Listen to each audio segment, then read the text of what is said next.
I'll tell you exactly what's going on with the John Jones situation in Dana, right? Cole says, Dana fighting like hell to get John Jones loss to a win. I want to know what Jones has against him. Nothing. It's the fact that Dana and the UFC, they own John Jones. They own everything about him.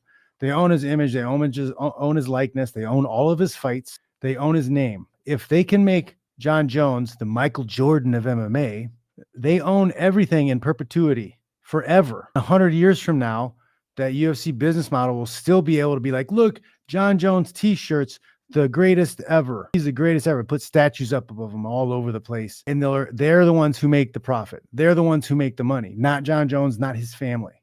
So that's why they're pushing John Jones in this so hard, because they want to own Michael Jordan. Imagine if the Chicago Bulls owned Michael Jordan's name, and every shoe that was ever sold, every t-shirt, every jersey, everything that had to do with Jordan forever, that went to the Bulls, the team owner, more importantly. That's what the UFC is trying to do with John Jones right now.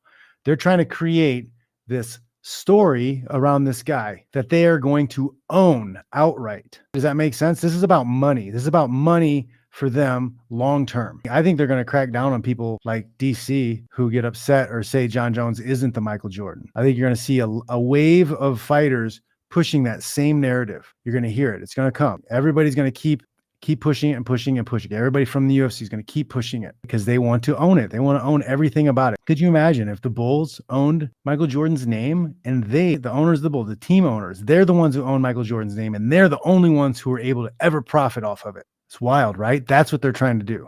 It's exactly what they're trying to do. Think about Muhammad Ali. His name and likeness and image still generate buttloads of money every year.